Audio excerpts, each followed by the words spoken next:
Assalamualaikum warahmatullahi wabarakatuh. Perkenalkan, nama saya Revalinda Hana Nur Fitri dari kelas 2B dengan NIM 1251 Saya dari Prodi Bimbingan dan Konseling Pendidikan Islam, Fakultas Tarbiyah dan Keguruan Uinsuska Riau. Baik, tujuan saya membuat video ini untuk memenuhi tugas akhir semester 2 saya dengan mata kuliah Ilmu Pendidikan Islam yang diampu oleh Ibu Fitra Herlinda, DR SAG MAG. Di sini saya ingin menyampaikan sedikit materi kepada teman-teman semua dengan judul Pendekatan dalam Pendidikan Islam. Baiklah, izinkan saya menyampaikan sedikit materi dengan judul tadi kepada teman-teman semua ya. Langsung saja materi yang akan saya sampaikan. Materi pendekatan dalam pendidikan Islam.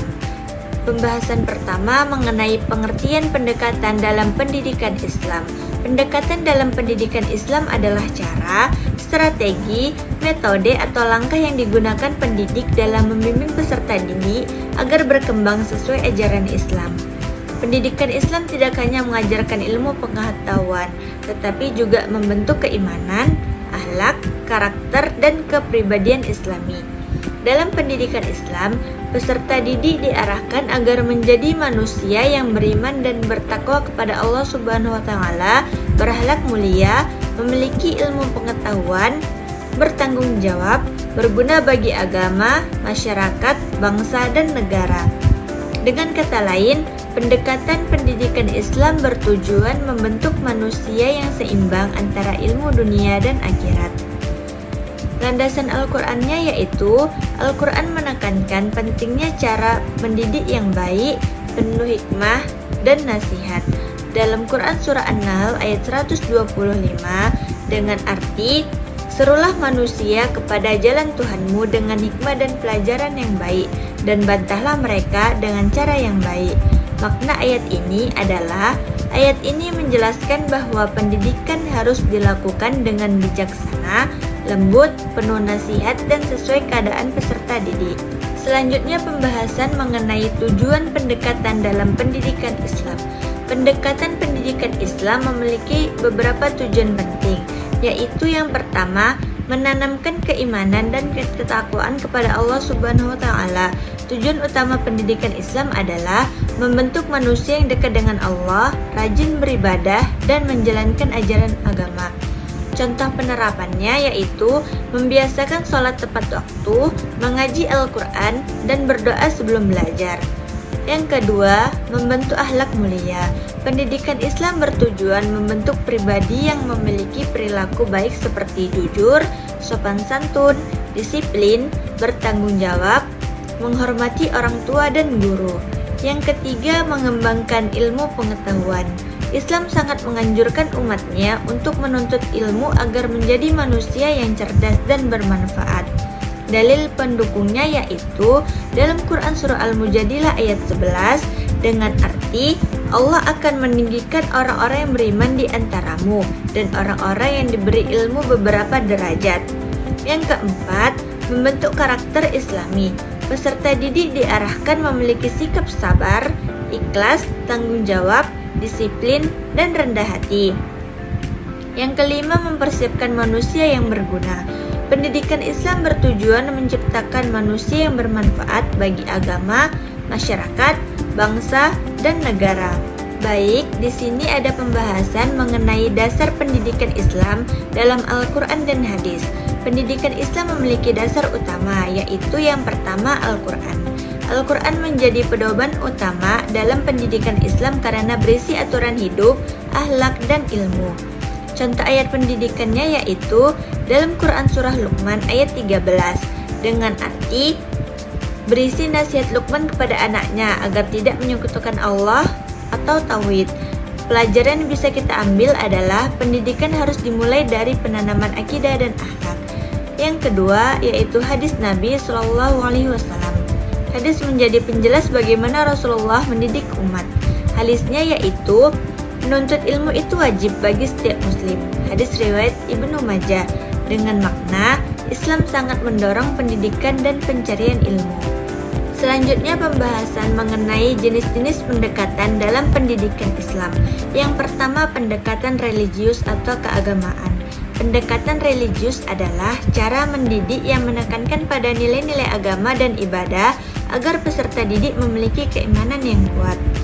Tujuannya yaitu membentuk peserta didik yang taat beribadah, menumbuhkan keimanan kepada Allah SAW, membiasakan perilaku Islami. Contoh penerapannya yaitu sholat berjamaah, membaca Al-Quran, berdoa sebelum belajar, dan menghafal doa harian. Manfaatnya menumbuhkan kedekatan kepada Allah, membentuk karakter religius, dan menghindari perilaku buruk. Yang kedua, pendekatan keteladanan atau uswah hasanah. Pendekatan keteladanan adalah pendidikan melalui contoh perilaku baik dari guru, orang tua, maupun lingkungan. Peserta didik biasanya lebih mudah belajar dari apa yang dilihat daripada hanya mendengar nasihat. Landasan Al-Qur'annya yaitu dalam Quran Surah Al-Ahzab ayat 21 dengan arti, sungguh telah ada pada diri Rasulullah suri teladan yang baik bagimu. Tujuannya yaitu membentuk akhlak mulia, menanamkan kebiasaan baik, menjadikan guru dan orang tua sebagai teladan. Contohnya, guru datang tepat waktu, orang tua berbicara sopan, bersikap jujur dan disiplin. Manfaatnya yaitu anak lebih mudah meniru perilaku baik dan membentuk karakter Islami sejak dini. Yang ketiga, pendekatan pembiasaan. Pendekatan pembiasaan adalah cara mendidik dengan mengulang perilaku baik secara terus-menerus hingga menjadi kebiasaan. Tujuannya yaitu membentuk karakter Islami sejak kecil melalui rutinitas baik. Contoh penerapannya yaitu sholat tepat waktu, mengucapkan salam, menjaga kebersihan, dan bersikap disiplin. Manfaatnya yaitu perilaku baik menjadi kebiasaan dan membentuk pribadi disiplin dan bertanggung jawab. Prinsip pentingnya, jika dilakukan terus-menerus, maka kebiasaan baik akan melekat dalam diri peserta didik. Yang keempat, pendekatan rasional. Pendekatan rasional adalah pendekatan yang menggunakan akal, logika, dan pemahaman mendalam dalam menjelaskan ajaran Islam. Peserta didik tidak hanya menghafal, tetapi memahami alasan suatu ajaran. Tujuannya yaitu menumbuhkan pemikiran kritis, membantu memahami hikmah ajaran Islam, dan menghubungkan agama dengan kehidupan sehari-hari. Contohnya, menjelaskan hikmah sholat, diskusi manfaat berbuat baik, mengaitkan ilmu agama dengan kehidupan. Manfaatnya, peserta didik memahami alasan melakukan ibadah, bukan hanya ikut-ikutan. Yang kelima, pendekatan emosional. Pendekatan emosional adalah pendidikan yang menyentuh perasaan, empati, kasih sayang, dan perhatian kepada peserta didik. Tujuannya yaitu menumbuhkan empati, membentuk akhlak lembut, dan menjalin hubungan baik antara guru dan murid. Contohnya, memberi nasihat dengan lembut, memotivasi peserta didik, dan memberikan perhatian ketika siswa mengalami kesulitan. Manfaatnya yaitu membentuk pribadi penyayang, menumbuhkan rasa peduli terhadap sesama, dan meningkatkan kenyamanan belajar. Pembahasan selanjutnya mengenai fungsi pendekatan dalam pendidikan Islam. Pendekatan pendidikan Islam memiliki fungsi penting, yaitu yang pertama sebagai pedoman pembelajaran, membantu guru menentukan cara mengajar yang tepat. Yang kedua, membantu penyampaian materi. Materi lebih mudah dipahami peserta didik. Yang ketiga, membentuk akhlak dan karakter. Tidak hanya mengajar ilmu, tetapi juga membentuk perilaku baik. Yang keempat, menumbuhkan semangat belajar. Peserta didik lebih termotivasi belajar agama dan ilmu umum. Pembahasan selanjutnya mengenai manfaat penerapan pendekatan pendidikan Islam. Jika diterapkan dengan baik, maka manfaatnya adalah yang pertama, pendidikan menjadi lebih bermakna. Yang kedua, peserta didik lebih mudah memahami ajaran Islam. Yang ketiga, terbentuk generasi beriman, berilmu, dan berakhlak mulia. Yang keempat, terciptanya keseimbangan antara kehidupan dunia dan akhirat. Yang kelima, membentuk pribadi yang bertanggung jawab dan bermanfaat.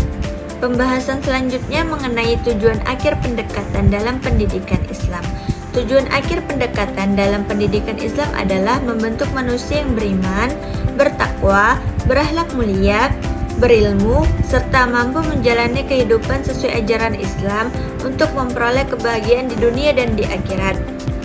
Secara singkat, pendidikan Islam bertujuan menciptakan insan kamil, atau manusia yang sempurna, yaitu manusia yang seimbang antara ilmu, iman, akhlak, dan amal perbuatan.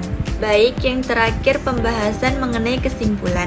Pendekatan dalam pendidikan Islam merupakan cara atau strategi mendidik peserta didik agar menjadi pribadi yang beriman, bertakwa, berakhlak mulia, dan berilmu pengetahuan.